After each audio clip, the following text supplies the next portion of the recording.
12 सूत्रीय मांगों को लेकर उत्तरी रेलवे मजदूर यूनियन का धरना।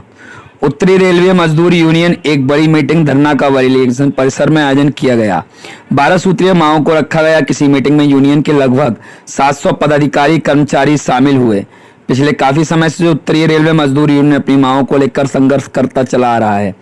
बुधवार को बरेली जंक्शन के प्रांगण में यूनियन मंडल मंत्री सलाम सिंह के नेतृत्व में गेट मीटिंग का आयोजन किया गया। इस मीटिंग में मुख्य अतिथि के रूप में यूनियन के महामंत्री बी शर्मा मौजूद रहे। आज जो है हमारा 4, 5, 6 दिसंबर को यूनियन की मान्यता के लिए चुनाव हो रहा है, तो उसके लिए लोगों से वार्तालाप करने आए हैं कि उत्तरी रेलवे मजदूर यूनियन ने NFIR ने क्या क्या अचीवमेंट की है, फर्दर क्या करेगी। तो वो लोगों से, हमारे कर्मचारियों से अपील करने आए हैं, क्योंकि बहुत सारे पेंडिंग बर्निंग इशू हैं, जिसमें से एक है NPS, जो 20 साल से NFIR URM जो लड़ रही थी कि NPS को रद्द करो, क्योंकि NPS नो पेंशन स्कीम है, कोई पेंशन नहीं है, इसमें कोई पेंशन की गारंटी नहीं थी, मिनिमम पेंशन नहीं थी, फैमिली पेंशन नहीं थी, इसलिए बराबर लड़ाई होती आ रही थी। अभी उसमें क्योंकि कोलिशन गवर्नमेंट आई है, थोड़ा सा प्रेशर पड़ा। 10 अगस्त 2023 को रामलीला मैदान में 2 लाख कर्मचारियों ने डेमोन्स्ट्रेशन किया था, तो हमने 23 के अंदर उनको, गवर्नमेंट को नोटिस दिया था हम स्ट्राइक पे जाएंगे एक इशू को लेके, लेकिन गवर्नमेंट ने कहा कि अभी हम कमेटी बना रहे हैं, आप स्ट्राइक ना करिए, हमें थोड़ा टाइम दीजिए। तो उसका सोमनाथन जो है उस समय फाइनेंस सेक्रेटरी थे, अब कैबिनेट सेक्रेटरी हैं, वो चेयरमैन थे, उनकी एक कमेटी बनाई गई। उस कमेटी के अंदर उन्होंने सबसे डिस्कस किया। 15 जुलाई को हम लोगों को, नेशनल काउंसिल के स्टैंडिंग कमेटी के मेंबर हैं जिसमें मैं भी हूँ, उन्होंने कॉल किया और अपनी प्रपोज़ल बताई। उस प्रपोज़ल के अनुसार गवर्नमेंट कुछ देने को तैयार नहीं थी। NPS वो कह रहे रद्द नहीं करेंगे, मिनिमम पेंशन 40,000 से ज़्यादा नहीं देंगे, और कंट्रीब्यूटरी पेंशन रहेगी, जो ऑलरेडी 10% स्टाफ का कटता है उसको वापस नहीं करेंगे। फैमिली पेंशन, जो पेंशन एम्प्लॉय की डेथ हो जाती है उसका 30% देंगे, और जो है मिनिमम पेंशन 5,000 देंगे, और क्वालिफाइंग सर्विस 35 वर्ष रखेंगे। इस पे हम लोगों ने रिजेंटमेंट की। उसके बाद उन्होंने हमारी प्रपोज़ल पूछी। प्रपोज़ल में हमने बताया कि हमें 50% मिनिमम पेंशन चाहिए, फैमिली पेंशन में जो पेंशन एम्प्लॉय ले रहा होता है उसका 60% चाहिए, और 20 साल की सर्विस, क्वालिफाइंग सर्विस होना चाहिए। मिनिमम पेंशन आज 9,000 है, जो 7वें पे कमीशन ने की थी, 15,000 चाहिए।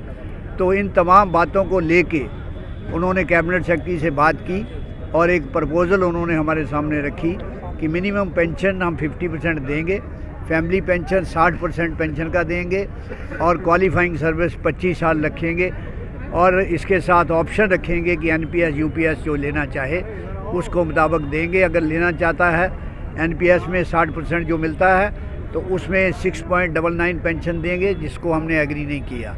इन तमाम बातों को लेके गवर्नमेंट ने कम्युनिकेशन किया, अभी नोटिफिकेशन नहीं की।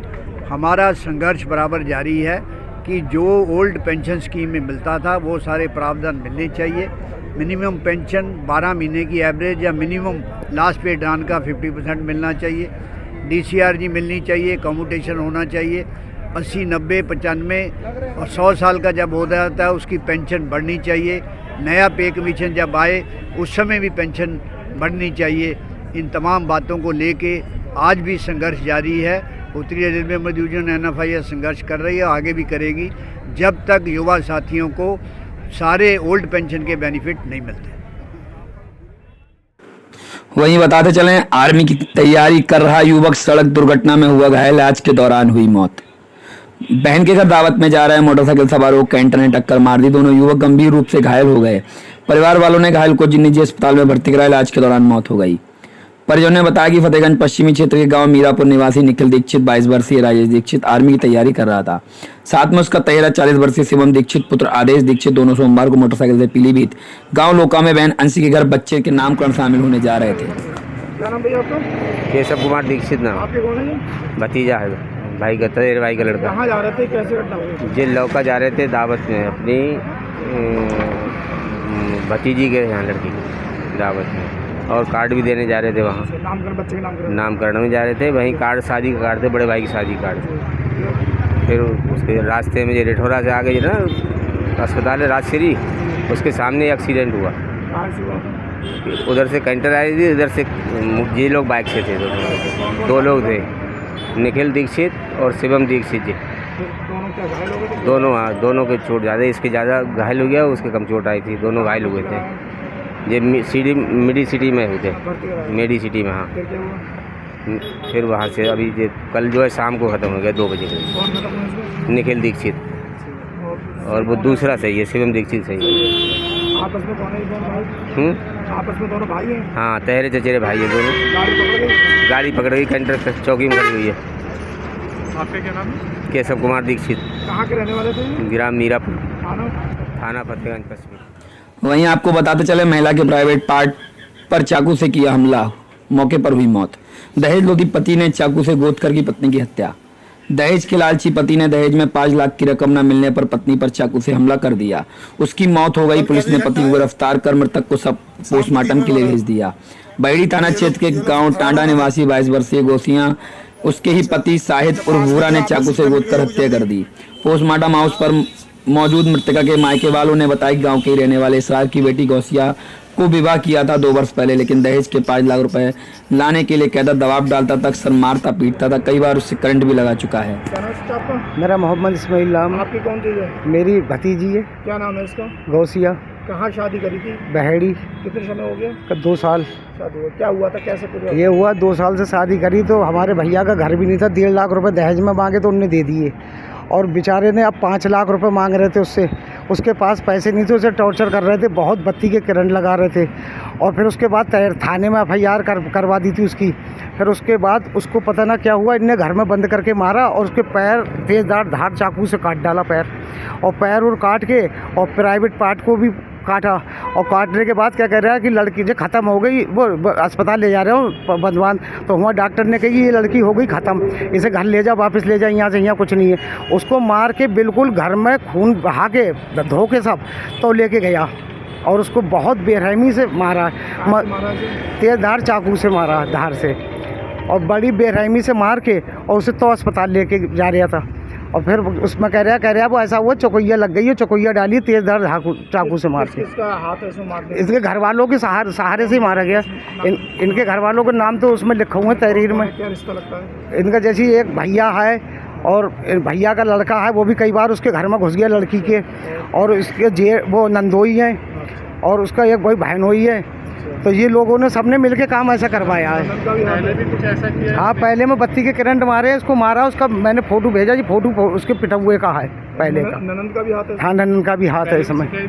हाँ, पहले शिकायत करी थी पुलिस से। पहले क्या करते? करंट लगाते थे? पहले करंट मारा, कई बार करंट मारा, 2 दिन से बराबर मार रहा था घर में बंद करके। वो तो कहीं फेंक के आना चाह रहा था काट के, लेकिन वो पता ना कैसे बाहर गिर गई एकदम तड़प के, तो सबको पता चला, तो ऐसे पता चला। कहाँ का हमला करा शरीर पर? जे प्राइवेट पार्ट पे, और जे यहाँ रान को काटा, हाथों पे निशान है और गर्दन पे निशान है।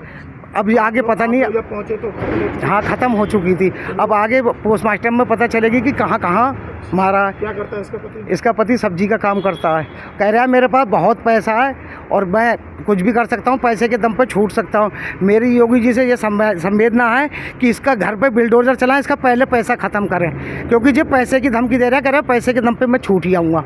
मेरी योगी जी से ये संवेदना है कि इस पर कड़ी से कड़ी कार्रवाई करें। हमें कोई मसला नहीं, सिर्फ यही चाह रहे हैं हम कि इसको सज़ा भरपूर मिले, जैसी इनने दी है सज़ा। पति पकड़ गया? हाँ, इसका पति पकड़ गया, बाकी घर वाले फरार हैं। अच्छा, ससुराल बेटी की मैं का पास में? हाँ, पास में है, और उसका बेचारे का घर भी नहीं है, जिसकी लड़की है।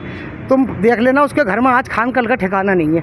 तो इस बेरहमी से मारा कि इसका कोई है ही नहीं। उसके बेटी का एक लड़का है।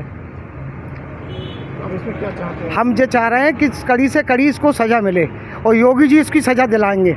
जब सबकी सज़ा, योगी जी बिल्डोजर चला रहे हैं सबके घर पे, तो जे पैसे वाले इनके घर में भी बिल्डोजर चले। इतनी बेटी का नाम गौसिया, और पति का नाम क्या था उसका? पति का नाम शाहिद है, उर्फ भूरा कहते हैं उससे। वैसे मेरा नाम मोहम्मद इस्माइल है, मैं लड़की का ताऊ हूँ।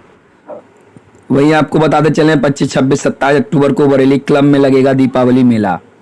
Rotary Club of Bareilly charitable trust 61वें महान दीपावली मेला दिनांक 25, 26, 27 अक्टूबर को बरेली क्लब मेला ग्राउंड में आयोजित कर रहा है। 61वें महान दिवाली मेला के मुख्य प्रायोजक डॉक्टर मनीष शर्मा की नई कंपनी सृष्टि पूर्ति है। Chief club trainer doctor AK Chauhan ने कहा, मेले में सभी वर्गों के लोगों का योगदान रहता है। नाथनगरी बरेली शहर में लगने वाला महान दिवाली मेला विगत 60 वर्षों शहर में लग रहा है। जो आपने दिए हैं, जैसे अब हम साउथ में भी एक्सपेंड कर रहे हैं जी, और बाकी जैसे जो सिटी है उस सिटी में हम एग्जिस्टिंग जगह जा रहे हैं, दिल्ली में भी और जगह जा रहे हैं। दिल्ली बहुत बड़ी सिटी है, तो ऐसे ऐसे अलग अलग सिटीज हैं जहां हमने टारगेट कर रखा है। और ये 77 हमारे पाठशाला प्लस विद्यापीठ के टोटल सेंटर हमारा सेंटर श्रीनगर है। एशिया पुणे श्रीनगर जैसी जगह पे हमने सेंटर खोला है। जैसे आजकल मोस्टली देखा जा रहा है हम लोग की, जैसे कोई भी कोचिंग है तो 79वां उर्सवा आले रसूल खान काहे बीमाकिया कुल शरीफ का हुआ समापन। 79वां उर्स आले रसूल खान काहे बीमाकिया का बुधवार को बड़ा ही खूबसूरत के साथ कुल शरीफ का समापन हो गया, जिसमें काफ़ी दूर दराज से मुरीदीन अकीदमंद मौजूद रहे। खास तौर पर खुसूसी मेहमान सैयद जफर इकबाल इंग्लैंड और दावा शरीफ के साहिब सजाद सैयद असद मियाँ ने भी शिरकत की। आपको बताते हैं कि खानका बामिकिया को 3 रोजाए उर्स का आज बड़ी शौन साकत से आयोजन किया गया है। हमने 2 महीने 6 महीने से तुम्हारे आने की तैयारी करी और तुम आधे घंटे में हमारी दुकान समेटने के चक्कर में हो। जरा गिरबान में झांको कि उनमें भी धोखा। नमाज जुमा में इमाम 1 बजे तकरीर करने खड़ा हो और 1:25 पे जमात हो तो तुम 1:24 पे आ रहे हो। नमाज में भी धोखा, उनमें भी धोखा, पीर के मामले में वो भी धोखा। जब तुमने धोखा देना शुरू करे तो हम लोग खामोश हो गए, हम नहीं बोले। हाँ, जब तुम हमें धोखे देके खूब कामयाबी समझने लगे तो तुम पे जालिम हुकूमत मुसल्लत हो गई। तुमने मस्जिदों को धोखा दिया। पहली आजान पर अल्लामा डॉक्टर महमूद से पूछ लो, कुरान की नस्से कती साबित है कि आजाने जुमा होते ही दुनिया को छोड़ दो और अल्लाह के जिक्र के लिए आओ। तुम सलात का इंतजार कर रहे हो। अब इमाम हाफिज अब्दाल कबीरी जामा मस्जिद हाफिजगंज क्या करेगा तकरीर? काजी तनोसी हाफिज मौलाना निजामुद्दीन निजाम अशरफी क्या करेंगे? मैं इसलिए कह रहा हूँ कि तकरीर भी कर लूँ और इन्हें बता दूँ कि तुम मेरी नजर में हो।